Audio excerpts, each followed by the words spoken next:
Nosotros como congregación nos estamos preparando en este momento para lo que va a devenir, que no sabemos qué va a ser, pero necesitamos estar preparados, fortalecidos y realmente entender en dónde estamos y qué hacer. Y hoy yo quiero predicarles de un libro muy particular, que es la Epístola de Santiago. Quiero decirles algo también que es bien importante. Santiago en la palabra no existe. Eso fue el primer choque que yo tuve con este libro. Que resulta que el libro no es escrito por Santiago, es escrito por Jacobo. Y Jacobo era el hermano de Jesús. Pero en el tiempo, los cambios, las traducciones, y hay que entender también, los contextos en que fue escrita la palabra, para que nosotros podamos tener certeza de cuál es el mensaje unívoco que el Espíritu Santo, al inspirar la palabra, quiere que llegue a nosotros. Por eso hoy voy a tratar de ser lo más gráfico de qué es lo que es una carta, de cómo es la palabra. Porque cuando nosotros nos convertimos, y eso me pasó a mí, yo afortunadamente tenía una Biblia que era como en comiquitas, era un libro y pude empezar a leerlo como comiquitas, pues, y eso me ayudó muchísimo, porque no entendía, pues estaba como solo. Gracias a Dios que acá por lo menos contamos con la pastora, que en la mañana se reúne con un grupo y podemos entender la palabra y atender. Y somos como somos poquitos, somos como una familia. Y de esa manera somos una familia, somos todos hermanos realmente, porque creemos en Cristo. Y Él nos ha hermanado, somos sus herederos. Y por eso debemos prepararnos. Ahorita estamos como se encontraba el pueblo de Israel cuando salió de Egipto. Estamos en este momento preparándonos para las cosas que el Señor tiene preparadas para nosotros. Bueno, y resulta que una de las particularidades también que tiene este libro es que Jacobo no creía en su hermano Jesús. O sea, muchas veces nosotros, a veces tenemos dudas con respecto a la palabra, con respecto a la cosa, bueno, y es natural, porque ni sus hermanos creían en el propio Jesús. Y Jacobo, que era su hermano, no creía en él. Y lo vemos en Juan capítulo 7, versos 3 al 7. Y le dijeron sus hermanos: sal de aquí y vete a Judea, para que también tus discípulos vean las obras que haces, porque ninguno que procura darse a conocer hace algo en secreto. Si estas cosas haces, manifiéstate al mundo, le dicen sus hermanos. Ve para allá y ve, vamos a ver pues si realmente eres que tú dices ser. Porque ni aún sus hermanos creían en él. Jacobo no creía en él. Y entonces Jesús les dijo: mi tiempo aún no ha llegado, mas vuestro tiempo siempre está presto. Siempre ustedes están ahí listos como para no creer, pero mi tiempo no ha llegado, y llegará el tiempo en que ustedes van a creer. Yo me imagino que es lo que le estaba diciendo Jesús en ese momento. No puede el mundo aborreceros a vosotros, mas a mí, que vengo a llevarles esta palabra, a mí sí me aborrece, porque yo testifico del Padre, le contestó Jesús, que las obras de ustedes son malas, y por eso me aborrecen.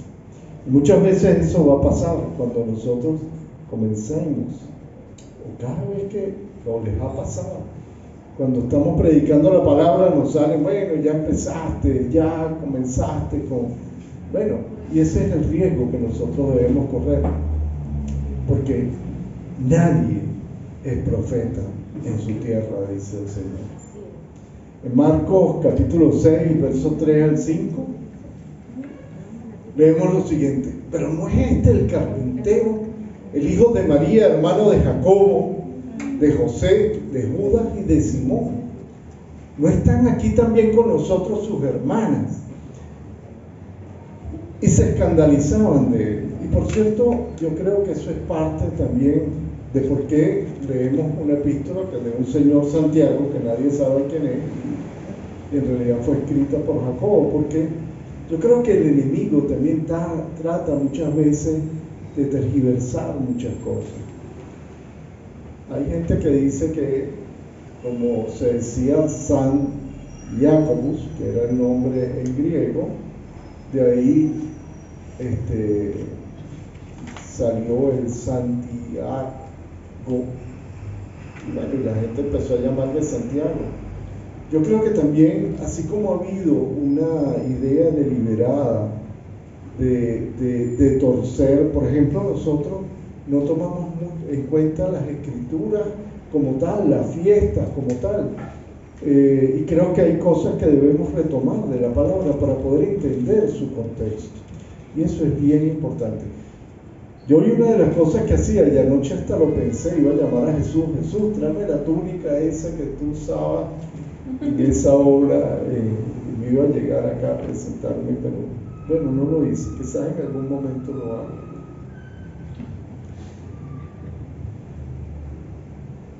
Y porque es importante que hoy, en esta mañana, contextualicemos esta carta, para que podamos entenderla, cuál es el contexto en que fue escrita, para que nosotros podamos entender qué es lo que nos quiere transmitir el Señor con esta carta. Esta carta fue escrita en el primer siglo,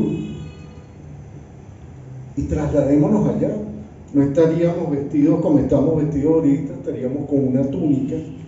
Yo me presentaría a ustedes con un libro que sería la Septuaginta, que era el libro, que era la traducción al griego del Antiguo Testamento, de lo que era la Torá.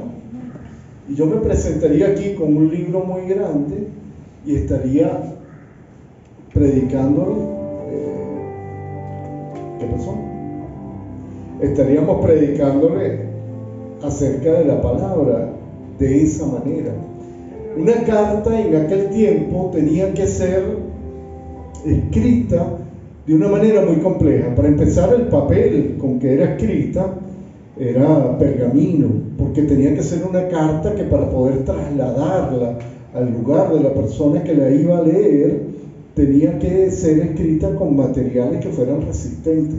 Luego no existían eso de capítulos, versículos. La Biblia fue escrita corrida. Posteriormente, más adelante, unos monjes, que eran los que copiaban la palabra, empezaron a transcribirla, y de esa manera pudieron facilitarnos a nosotros el trabajo. Y eso fue bueno hasta cierto punto, y les voy a explicar por qué. Pero hay un método que es el que a mí me ha dado buen resultado para leer la Biblia, y tiene un acróstico que es MECHA. A lo mejor ustedes han escuchado esto antes. MECHA trata de ejemplificar. Nosotros, al leer la palabra, debemos primero buscar cuál es el mensaje principal, qué es lo que el autor quiso transmitirnos en el momento en que escribió el libro. La E, escuchar lo que el texto me está diciendo. Ponerme en contexto. La C, entender el momento en que fue escrita. Lo que yo les estoy diciendo, eran escritos en pergamino, no tenían versículos, no tenían capítulos. Además, por ejemplo, cuando se escribía una carta, yo me imagino que esta habrá sido igual, cuando estaba escribiendo a Jacobo, él tenía personas que escribieran, porque era importante que pudiera llegar a un contexto donde todos pudieran leerlo, y había gente que tenía mejor letra. No habían escuelas en ese momento, no existían las escuelas públicas, que fueron, por cierto, las primeras escuelas públicas aparecieron gracias a Lutero, porque Lutero, cuando traduce la Biblia, cuando ya todos estos libros habían sido ya escritos y corrían por el mundo, se necesitaba que la gente también pudiera leerlos, y de ahí surgen las primeras escuelas públicas. Las primeras escuelas públicas tienen como intención que todo el mundo pudiera leer la palabra de Dios. Pero en aquel siglo primero, que no existían las escuelas públicas, los libros eran escritos para ser leídos ante una congregación como la que están ustedes acá. No era para que simplemente ustedes agarraran en las casas y pudieran leer un libro, porque no existían los libros. Tenían que tener en las iglesias o en los sitios donde podía, las bibliotecas, que eran muy pocas en aquel momento, lo que tenían eran rollos que guardaban las escrituras que había en aquel momento, que serían de cualquier cosa. Y entre ellas estaban los libros que habían escrito estas personas que habían estado viviendo con Jesús. La otra cosa que es importante entender es que la Biblia fue escrita tomando como base las cartas que corrían. No era que alguien se puso en un momento dado y recopiló una serie de libros y tiró unos para arriba, y los que caían, esos fueron los que fueron incluidos en la Biblia, y otros los desecharon. No, era porque era realmente la costumbre, eran los libros que se leían en las sinagogas, eran los que se leían en las casas, y los libros que más se leían, esos fueron los libros que formaron parte de lo que hoy conocemos como la Biblia. Y esos libros fueron los que tomó Lutero y los tradujo, creo que fueron en un mes o 2 meses, tradujo toda la Biblia, se encontró con Gutenberg, afortunadamente, y comenzó a la impresión de la Biblia. Pero estamos hablando del año 1560, más o menos cercano al tiempo en que Colón llegó a América. Desde ese momento es que nosotros podemos leer la Biblia en el idioma que nosotros, en los idiomas que nosotros conocemos. Antes de eso era en latín, y antes del latín era en griego, y se leía ante las congregaciones. Por eso lo que se leía en aquel momento en las congregaciones era la Septuaginta, como les estaba diciendo antes, que era la traducción del hebreo al griego, que era el idioma que en ese momento era el que la mayoría de las personas en Medio Oriente era el que utilizaban. La otra cosa que nosotros tenemos que entender es cómo fue hecha la Biblia, la cera, y luego nosotros debemos entender que igual que cuando vamos a un museo, que tenemos una obra de arte, nosotros tenemos que verla de cerca, pero tenemos también que alejarnos, ver cómo la pintó el artista que pintó la obra, pero también a veces tenemos que alejarnos para tener una buena perspectiva de esa pintura. Esa es Mecha, y vamos a ir profundizando en ella con cada uno de estos aspectos ahorita. Pero lo importante es que entiendan que hay un método que a mí me parece un método bien interesante para poder entender cuando nosotros leamos la Biblia. Y la otra cosa que es importante es algo que sucede, que es muy frecuente en nosotros, que es que por estar buscando diamantes, perlas en la Biblia, leemos frases sin contexto y las repetimos también como si fueran, o sea, todo lo puedo en Cristo que me fortalece, Dios mío. Resulta que ahí lo que Pablo está diciendo, carro, cuando yo tengo plata y cuando no tenga y aún estoy pelando, pues, Dios mío, ayúdame. Eso es lo que está diciendo Pablo. Pero bueno, nosotros lo hacemos hasta cuando estamos cambiando un caucho. Todo lo puedo, el Cristo que me fortalece. Y así muchas cosas que cuando leemos la Biblia, por estar tomando, descontextualizamos la Biblia. Y lo peor de eso es que muchas veces no entendemos lo que el espíritu que hay en el escrito, que cualquiera que sea, pues. Por eso es que es muy importante que nosotros podamos leer la Biblia entendiéndola y sabiendo lo que estamos haciendo.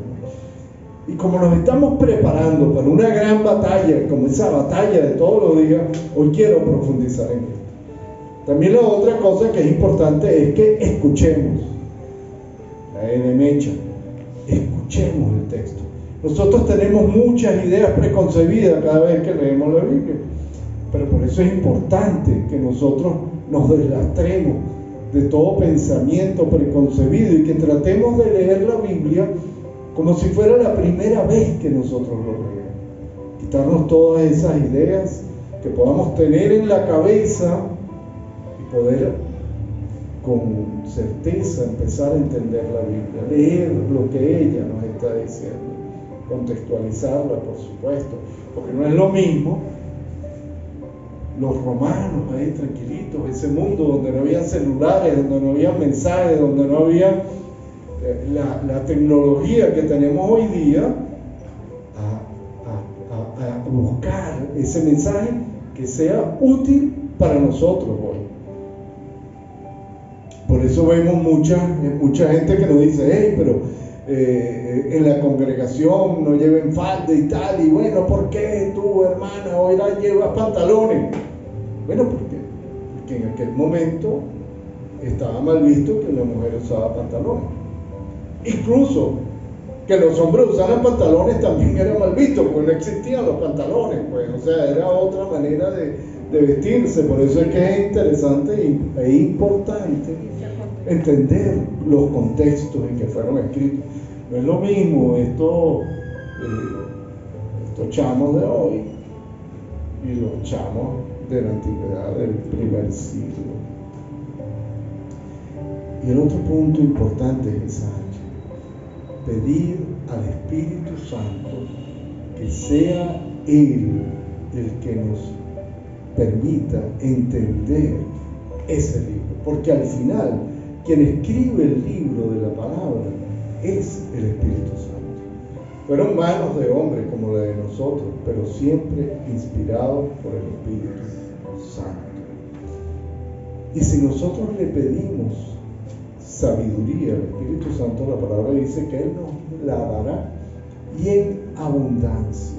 Por eso lo primero que nosotros debemos hacer a la hora de leer un libro de la Biblia o leer un texto, el que sea, pedir la inspiración al Espíritu Santo para que nos acompañe y nos ayude a entender la palabra. La otra cosa que les venía diciendo era alejar, acercar, alejar, acercar. Esa es la visión bíblica que nosotros debemos tener.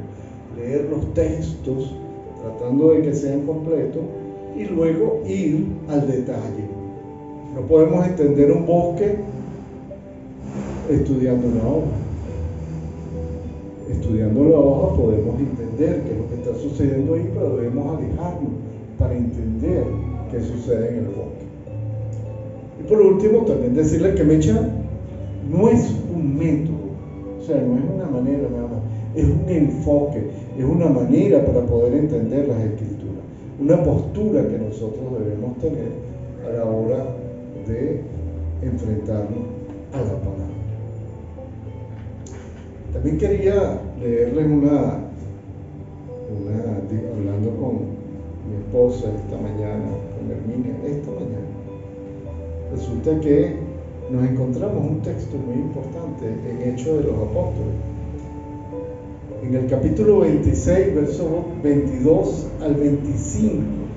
Resulta que Pablo había sido preso y él pide, como ciudadano romano, que lo lleven hasta Roma para poder predicar la palabra. Pero en el trayecto él va predicando y va predicando en cada sitio donde él se encuentra, y está ante el gobernador y le dice al gobernador lo siguiente.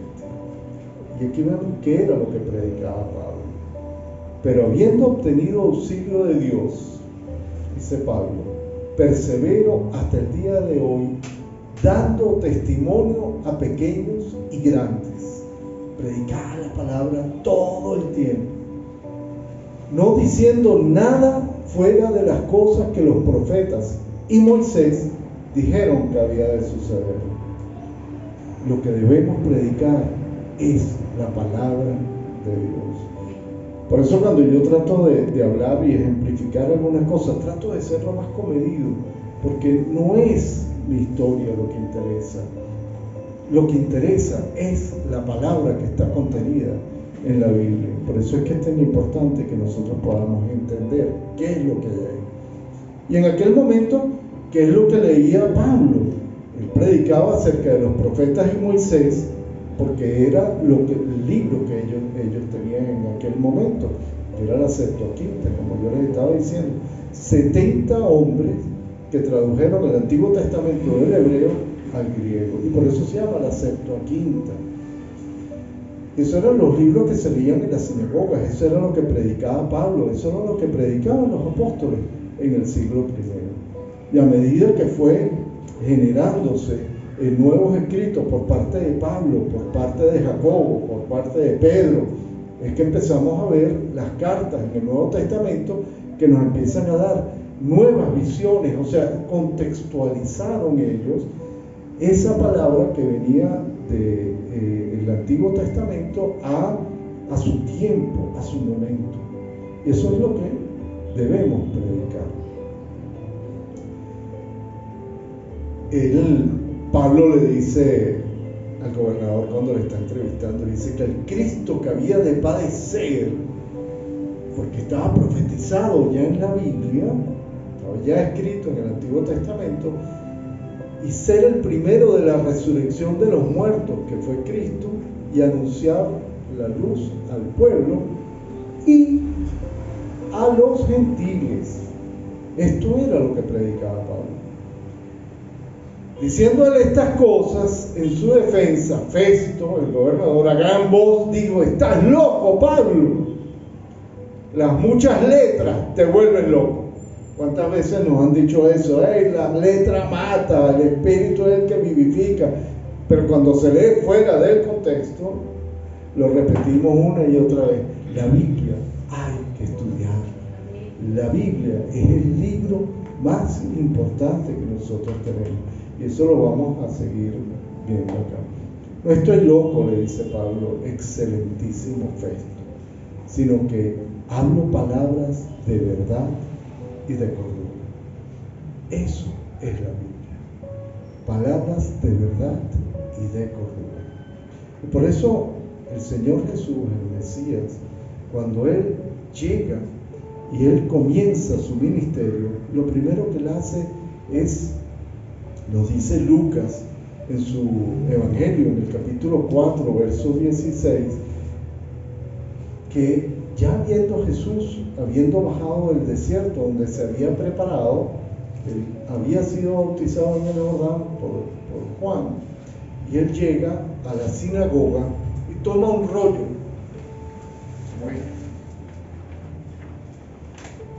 Y él dice: el Espíritu del Señor está sobre mí, porque me ha ungido para dar la buena noticia a los pobres. Me ha enviado a proclamar la liberación a los cautivos, a devolver la vista a los ciegos y a poner en libertad a los oprimidos, a predicar un año de gracia del Señor. Yo les voy a pedir a todos ahorita, vamos a ponernos de pie. Vamos a leer, vamos a hacer un ejercicio. ¿Cómo sería leer la carta de Santiago? ¿Cómo sería en aquel siglo I? Esa carta escrita no por Santiago, por Jacobo. cierto, las cartas tenían que ser leídas a viva voz, como escogió Jesús ese rollo, porque él era un hombre instruido. Y en esa época eran muy pocos los que sabían leer y escribir. Por eso en la sinagoga tenían que, habían que leer, pararse, como estamos acá, con el respeto por la palabra, y leerse en voz alta la Biblia, porque casi nadie sabía leer. Ahí nos damos cuenta de lo instruido que era Jesús, que era de los pocos que en aquella época sabía leer y escribir. ¿Ah? La fe es por el oír, y el oír por la palabra de Dios. Y por eso es que es importante que nosotros podamos entender, exacto, ese texto. Ese texto es derivado de esa manera de poder entender la palabra. La Biblia era leída en aquel momento. La carta de Santiago, llamémosla así, aunque fue escrita por Jacobo, el hermano de Jesús. Es el mismo. Sí, es una... Yo creo al final, Alexis, que la idea de cambiar el nombre era para no entrar en discusiones de que si, ¿cómo es eso de que tiene hermanos, no tiene hermanos? Pero bueno, y entonces la Virgen es virgen o no es virgen. Bueno, para no entrar en esas discusiones, bueno, vamos a cambiar el nombre. Esto no lo escribió el hermano Jesús, lo escribió Santiago. ¿Y quién es Santiago? No importa. Santiago. Yo creo que por ahí vino la cosa. Esa es mi interpretación, mi apreciación, pues. Porque hay hay quien cree que la tradición es más importante que seguir la palabra. Y si la palabra dice que tenía hermanos y tenía hermanas, la Virgen no fue virgen hasta el final, sino que bueno, como cualquier mujer, como cualquiera de nosotros, tuvo con su marido, su esposo, y bueno, y tuvieron hermanos y hermanas. Bueno, Santiago escribe esta carta y dice: Santiago, siervo de Dios y del Señor Jesucristo, a las 12 tribus que se hallan dispersas por el mundo, saludos. Primera cosa, está escrita para el pueblo de Israel, pero sabemos nosotros que ahorita, después de que Jesús estuvo acá en la tierra, él no murió nada más por el pueblo escogido ni las 12 tribus dispersas, murió por cada uno de nosotros. Hermanos míos, considérense muy dichosos cuando tengan que enfrentarse a diversas pruebas, pues ya saben que la prueba de su fe produce constancia, y la constancia debe llevar a feliz término la obra, para que sean perfectos e íntegros, sin que les falte nada. Si a alguno de ustedes le falta sabiduría, pídasela a Dios, y Él se la dará. Pues Dios da a todos generosamente sin menospreciar a nadie. Pero pida con fe y sin dudar, porque quien duda es como las olas del mar, agitadas y llevadas de un lado al otro por el viento. Quien es así no piense que va a recibir cosa alguna del Señor. Quien piense que no hay fe, o quien no pida por fe, nada, dice la palabra, que puede recibir. Debemos tener una vida de fe. El indeciso e inconstante, esa persona que no tiene fe es indecisa e inconstante en todo lo que hace. ¿Qué nos dice este párrafo? Que debemos tener constancia, perseverancia, sabiduría y sobre todo fe. Es lo que nos está transmitiendo Santiago o Jacobo en esta palabra. El hermano de condición humilde debe sentirse orgulloso de su alta dignidad, y el rico de su humilde condición. El rico pasará como flor del campo. Y aquí tenemos que ponernos también en contexto que teníamos una sociedad que era absolutamente dividida en clases sociales. Habían los ricos, los pobres y los esclavos. No había más nada. El amo, el siervo y el esclavo. Era una sociedad que no estaba estratificada como la que tenemos todos nosotros.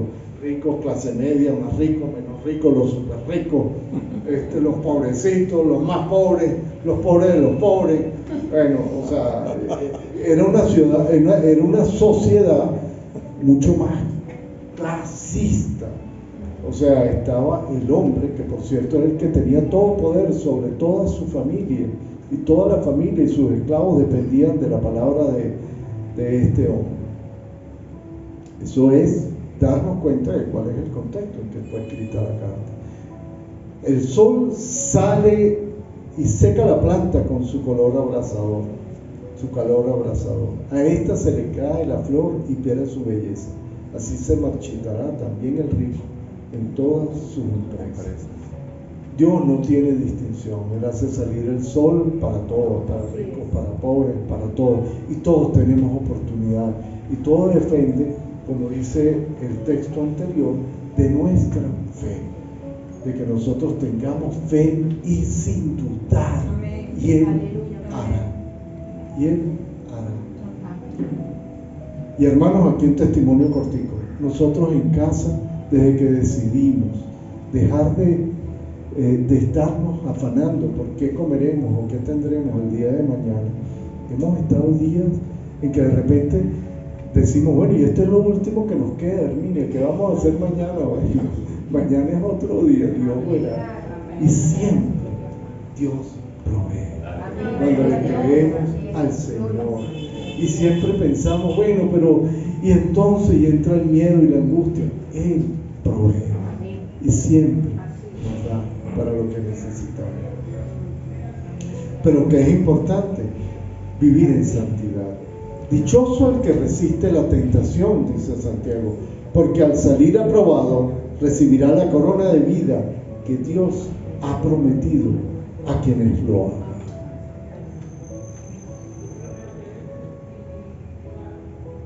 Y continúa Jacobo escribiendo, que nadie al ser tentado diga, y esto es bien importante para todos, es Dios quien me tienta, porque Dios no puede ser tentado por el mal, ni tampoco Él tienta a nadie.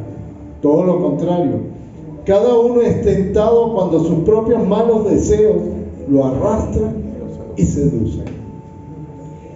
Nuestros propios malos deseos. Muchas veces decimos, no, pero es que Satanás, porque es que me llevó a que yo hiciera tal o cual cosa y por eso caí, perdóneme, pero no fue mi culpa, fue del otro. No, chamo. Vivir en santidad, eso no tiene excusa. Porque luego, cuando el deseo ha concebido, engendra el pecado. Y el pecado, una vez que ha sido consumado, da luz a la muerte. Nada más. O sea, nada más y nada menos. Por eso, vivir en santidad es una meta. ¿Lo vamos a conseguir siempre? No. Porque somos pecadores por nuestra naturaleza de pecado. Pero es nuestro objetivo. Es lo que debemos buscar. Y eso es lo que nos está diciendo Jacobo. Porque la raíz de nuestros problemas es precisamente el pecado. Por eso leamos la Biblia y tengamos modo de vida en santidad. Mis queridos hermanos, no se engañen. Toda buena dádiva y todo don perfecto descienden de lo alto, donde está el Padre que creó las lumbreras celestes y que no cambia como los astros ni se mueve como las sombras. Por su propia voluntad nos hizo nacer mediante la palabra de verdad, para que fuéramos como los primeros y mejores frutos de su creación. Nosotros, la palabra dice que debemos dar frutos. Y eso es lo que nosotros debemos hacer, pero Dios nos da su ejemplo. Y Dios nos creó a nosotros como sus frutos. Somos seres especiales para Dios. Cada uno de nosotros es un ser especial para Dios. Cada uno de nosotros fuimos hechos, concebidos para ser bendecidos por Dios. Y lo dice la palabra, lo dice Jacob, su hermano. Después que creyó en Jesús, porque antes no creía. Por eso, ¿qué dice Jacob? Lo que Dios quiere para cada uno de nosotros es bendecir. Eso es su propósito al habernos hecho nosotros. Ese es nuestro propósito de vida, ser bendecidos por Dios. Pero el pecado nos aleja, por eso tenemos que buscar la santidad. Y sin excusa. Por eso es que Jacobo nos hace una advertencia. Y aquí pasamos a un segundo, una siguiente etapa. Este primer texto que acabamos de leer es cómo debemos, este primer pensamiento del autor de Jacobo es cómo debemos comportarnos, cómo debemos ser y la importancia que tiene la palabra. Posteriormente comenzamos una segunda sección donde, perdóname que esté escribiéndolo así, porque oye, es un ejercicio que quería hacer. Así como hablado. Entiendo. Pero imagínense ustedes, o sea, esto era lo que sucedía en el siglo I, estamos contextualizando. No lo voy a leer todo, aunque pudiéramos hacerlo si lo leyera corrido, pero quisiera ir poco a poco. Advertencia, mis queridos hermanos, tengan presente esto. Todos deben estar listos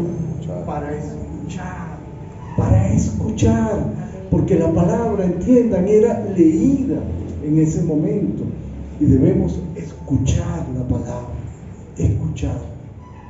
entenderla con nuestros oídos espirituales. Amén. Y entenderla como nosotros estamos leyendo. Hoy diría hay que leer la palabra. Amén.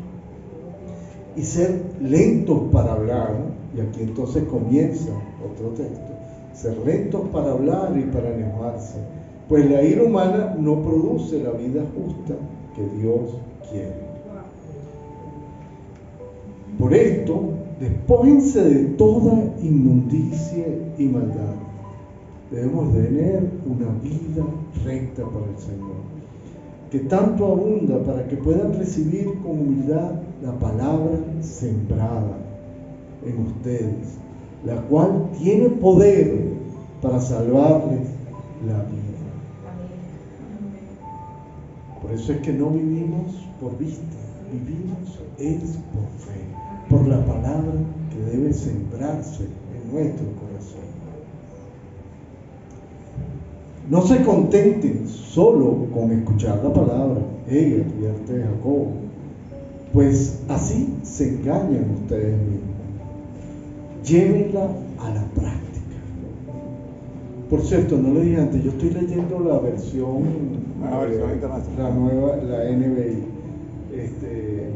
Pueden compararla con la otra versión, la de Reina Valera 1960, que es la que regularmente utilizamos. Pero me parecía que podía ser más gráfico leyendo en NBI, me disculpan que no se lo advertí desde el principio. Llévenla a la práctica. El que escucha la palabra pero no la pone en práctica es como el que se mira el rostro en el espejo y después de mirarse se va y se olvida de lo que vio, enseguida de cómo es. Pero quien se fija atentamente en la ley perfecta que da libertad y persevera en ella, no olvidando lo que ha oído sino haciéndola, recibirá bendición al practicar. Voy a dejarlo acá para no ser más extenso, pero este es el texto central de esta carta. Ser hacedores de la palabra, no solo oidores olvidadizos, sino hacedores. Nosotros podemos tener dos maneras de vivir. O de ser oidores olvidadizos, charlatanes, o ser hacedores bienaventurados de la palabra. Y eso es lo que este texto, y después, bueno, continúa el texto mucho más adelante, pero este es al final lo que es el texto central de lo que trató de Santiago, Jacobo, el hermano de Jesús, de transmitirlo, de transmitirnos a nosotros en esta carta. Y que esta carta pudiera ser escrita con todas las dificultades que podían haber en aquel tiempo y que pudiera llegar a la iglesia, a esa primera iglesia del primer siglo. Darnos cuenta de que primero tenemos que estudiar la palabra y ser hacedores de ella, no oidores de la palabra, oidores charlatanes, o sea, palabras vacías. Debemos ser hacedores de la palabra, ser transformadas por ella. Y les quiero enseñar algo también. Este fue para mí un ejercicio bien interesante. Primero agarré e imprimí toda la palabra, todo Santiago, todo el libro de Santiago. Como ven, no es tan largo. Acabamos de leer hasta acá, esta primera obra. Es un papiro. Es un papiro, está resumido como era en aquel tiempo. Y traté de ponerla de resumirla como en las frases. Y no tienen los versículos, ¿no? Exacto. Bueno, sí, están, pero no están resaltados. Porque estamos acostumbrados a otra cosa, pero debemos tratar de leer el contexto, entender el contexto, cuál es la idea que nos quiere transmitir el Señor, luego dividirla por frases y luego ir escudriñando cada frase. Es la manera de leerla, es lo que estamos hablando, la visión bíblica, acercarnos y alejarnos, leer el texto completo, que yo pensaba que lo iba a hacer completo, pero entiendo que tenía que haber empezado de otra manera, pero yo creo que el ejercicio fue bien importante para todos ustedes, para que podamos entender cómo leerla. Y luego, cada vez que iba leyendo, iba anotando al lado mis ideas. Oye, ¿qué quiso decir en este texto? ¿Qué quiso decir en este pedazo? ¿Qué quiso decir en cada uno de los diferentes segmentos? Unos comentarios. Mis propios comentarios que iba yo entendiendo de cada texto que yo iba leyendo. Y luego fui tomando con resaltadores, dividiendo las ideas según me parecieran más o menos importantes, si era lo que decía Santiago directamente, si era una interpretación. Luego también tomé las palabras que se iban repitiendo, porque si se repite es porque es más importante. Y entonces eso me da la idea. Es una palabra que se repite varias veces. Exacto. El método de resaltar, como no había impresión en aquel momento y no podían subrayar o tal, era una carta que tenían que leer, repetían. Y una palabra que esté repetida varias veces tiene un significado importante para nosotros. Entonces, eso significa que, oye, ojo, se repitió 3 veces esta palabra, es importante. No, y más si eran judíos, recuerda que también tenemos que estudiar lo que es el autor del libro, y como era judío, tiene otra línea de pensamiento que pudiera tener Pablo, que también era romano, o por ejemplo otro autor de la Biblia, tiene otra línea de pensamiento que judío. Cada uno de los autores tiene lo que le decía, por ejemplo, el otro día. Pablo, en la neumatología, en el estudio del Espíritu Santo, Pablo se enfocó, fue en salvación. Pero, por ejemplo, leemos a Juan, y Juan se enfocó en la llenura del Espíritu Santo. Son 2 enfoques de 2 teologías neumatológicas o neumatología, pero entender que, por ejemplo, si yo leo a Juan, el énfasis que él va a hacer es en el Espíritu Santo, pero me va a hablar de la llenura del Espíritu Santo. Cuando yo leo a Pablo, por ejemplo, en la carta de los Efesios, habla de que nosotros somos sellados por el Espíritu Santo y esas son las arras de nuestra herencia. Cuando nosotros creemos por fe en el sacrificio que hizo Jesús en la cruz, desde ese momento, por creer, somos sellados para salvación eterna. Pero cuando hablamos de llenura, estamos hablando de otra cosa. Nosotros tenemos que ir llenándonos del Espíritu Santo y teniendo una vida de fe a través del Espíritu Santo. Por eso hay que entender los contextos en que fueron escritos. No es lo mismo el contexto de Pablo que el contexto de Juan al hablar del Espíritu Santo. Y otras cosas que, bueno, las dudas que nos irán saliendo a medida que nosotros vamos a ir escudriñando la palabra, la misma palabra nos va a ir respondiendo cada uno. Y vimos cómo de esta manera este ejercicio, por ejemplo, de agarrar y poner la palabra como el pergamino que era, le digo que para mí fue una experiencia tremenda, porque pude como contextualizar la carta de una manera distinta. Yo quería hoy vestirme de romano y traerla, pero bueno, no importa, pues aquí hicimos el ejercicio y espero que haya sido de importancia para todos ustedes, de cómo debemos nosotros leer la palabra. Estamos preparándonos, estamos como, yo lo veo como, estamos como en el desierto, pero pronto vamos a llegar a la tierra prometida. Y grandes cosas tiene el Señor para cada uno de nosotros. Como estábamos leyendo, el Señor lo único que quiere es bendecir. Que nosotros vivamos en bendición. No lo digo yo, lo dice Jacobo o Santiago. No importa. Lo dice la palabra de Dios.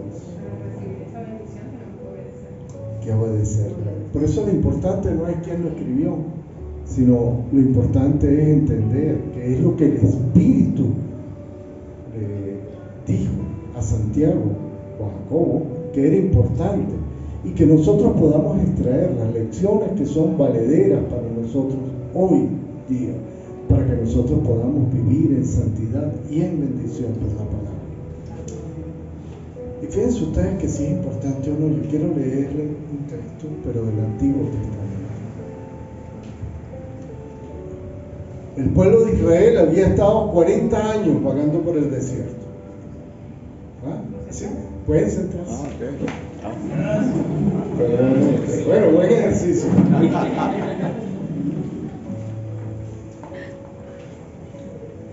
Ayer venía para la iglesia, para algo bien importante que estaba sucediendo aquí en la iglesia los días sábados. Estamos haciendo unas jornadas médicas bien interesantes. Pero cuando estoy saliendo de la casa, hay un caucho pichado. Pero bueno, nada. Antier cumplí 69 años, pero todavía cambio caucho. Saqué el caucho de repuesto, me puse ahí con mi gato.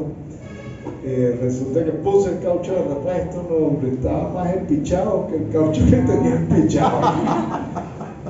Dios, y después de haber hecho todo el esfuerzo de poner el caucho de repuesto, después no podía ni sacar el gato porque quedó trabado el carro ahí, porque se espichó de tal manera el caucho de repuesto que estaba peor. Llamé a mi hermano, que es mi vecino, Carlos, ayúdame. Necesito llevar el carro el caucho a reparar, y bajó enseguida, fuimos a la cauchera. Total, como en 15 minutos pudimos reparar el caucho y otra vez, sacar el caucho de repuesto, que estaba peor que el despichado que tenía.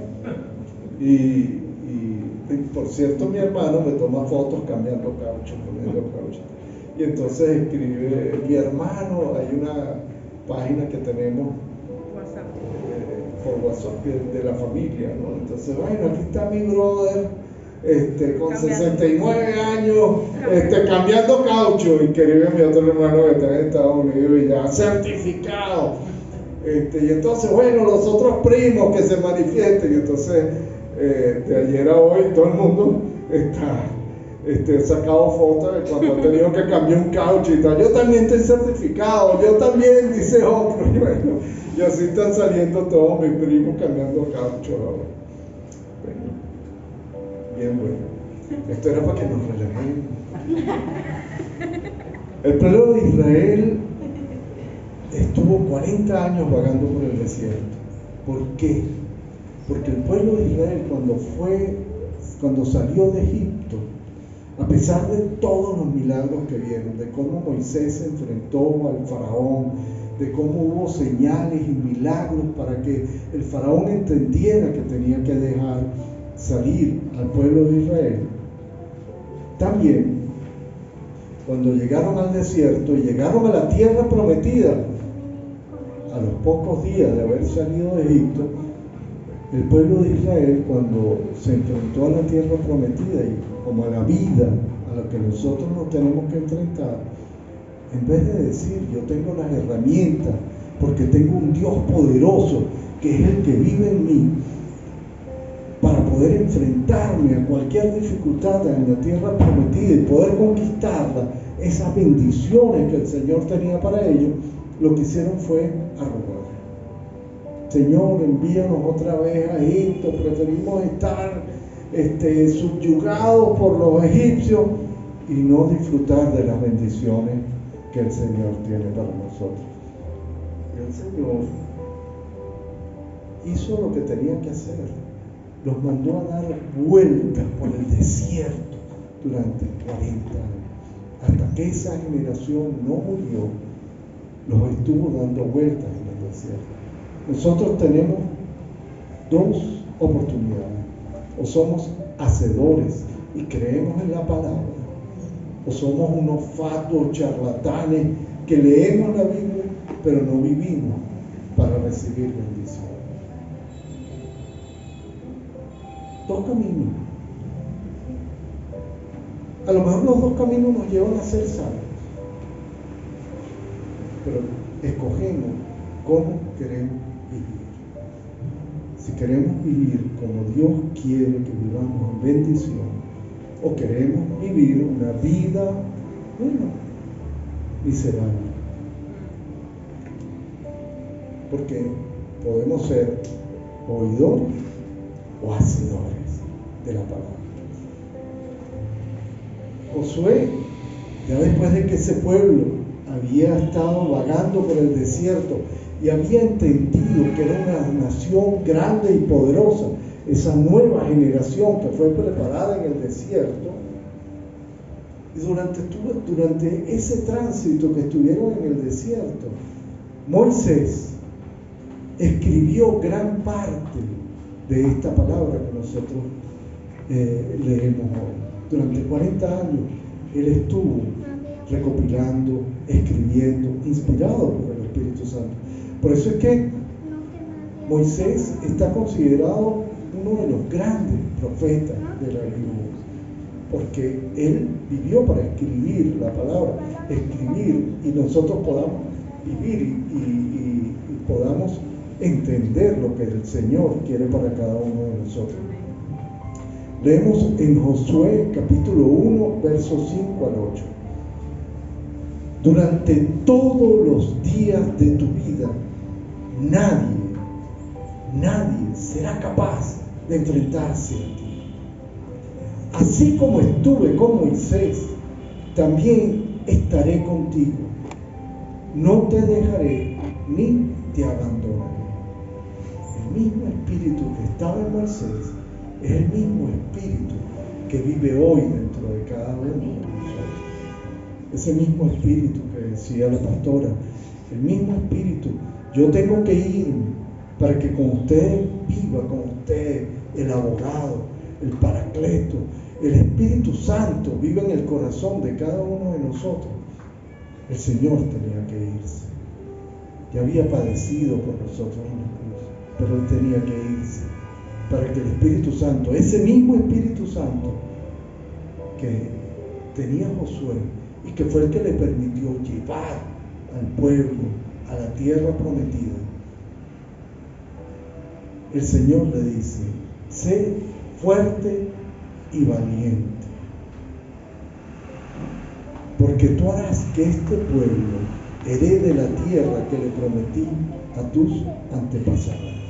Él no le pide más nada que ser fuerte y valiente, sé decidido, porque yo, que soy el que estoy en ti, es el que voy a hacer ahora. Solo te pido que tengas mucho valor y firmeza para obedecer toda la ley que mi siervo Moisés te ordenó. En esta palabra está todo. Está todo. Por eso es que es importante lo que le escribe el Señor a Josué, lo que le dicta el Señor. No te apartes de ella para nada. La Biblia no es sino para entenderla y vivirla y hacerla carne, vivir haciendo la obra que el Señor quiere que hagamos. Solo así tendrás éxito donde quiera que vayas. Recita siempre el libro de la ley y medita en él de día y de noche. Cumple con cuidado todo lo que en él está escrito. Y así prosperarás y tendrás éxito. Yo no sé cuál es tu realidad hoy. No sé por qué dificultad puedas estar pasando en este momento. No importa. En la palabra de Dios está la solución. No lo digo yo, lo dice el Señor. No te apartes de ella para nada. Si el Señor dice, anda por aquí, anda por ahí. Si el Señor dice, haz esto, hazlo. Vivimos en este mundo dando tumbos de un lado para otro, porque pensamos que nosotros podemos resolver nuestros propios problemas. Cuando el Señor dice, no, camina en mi palabra y te irá bien. No es con tu fuerza. No es que tú creas, no, es que yo voy a tomar el atajo y me voy a ir por acá. No, no es con tu fuerza. Solo así tendrás éxito donde quiera que vayas. Recita siempre el libro de la ley y medita en él de día y de noche. Cumple con cuidado todo lo que en él está escrito. Así prosperarás y tendrás éxito en todo lo que emprendas. No hay atajo, no hay otro camino. Tus dificultades, los momentos en que puedas estar pasando ahorita, económicos, personales, de relación, lo que sea. En la palabra, Dios no nos iba a dejar desamparados y sueltos después de haber hecho el mayor sacrificio por cada uno de nosotros. El Señor quiere bendecirnos. Y está escrito en toda la palabra. Está escrito en el libro de Josué, está escrito en el libro de Santiago, está escrito en toda la palabra. El Señor quiere bendición para nosotros, para nuestra vida. Vida de éxito. Y aquí no quiero entrar en que no soy un predicador de prosperidad, ni mucho menos. Pero lo dice la palabra. Lo dice la palabra. ¿Qué hacemos?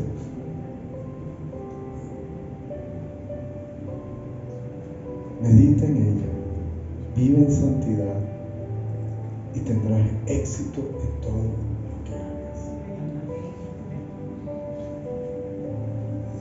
No hay atajos, no hay solo una manera de vivir, y es vivir según la palabra.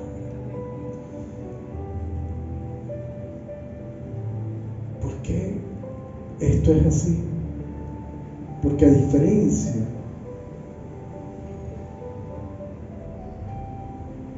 de otras ideas que nosotros nos podemos hacer sobre Dios, resulta que el Dios nuestro Dios, el único Dios, es un Dios muy particular. Fue un Dios que fue capaz de dejar de ser Dios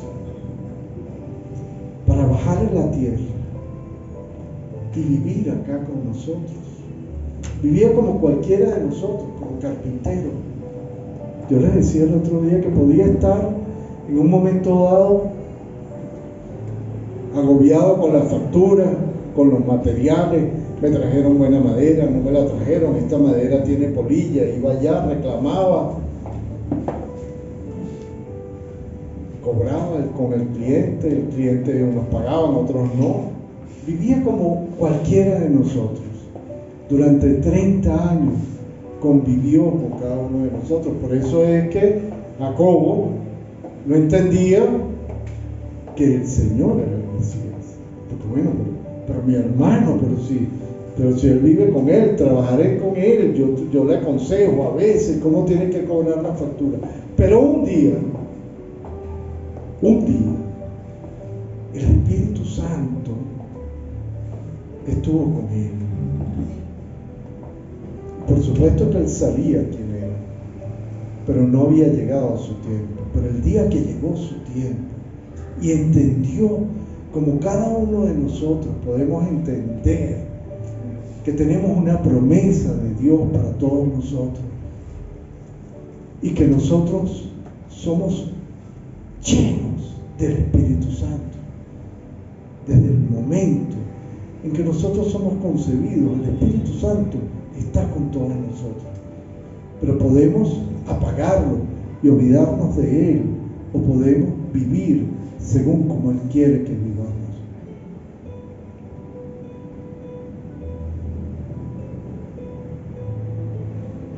Y el Señor Jesús,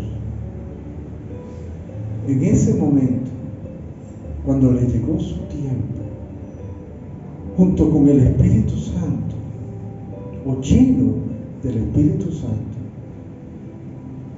hizo algo impensable para la mente. Se humilló de tal manera que entregó su vida por nosotros.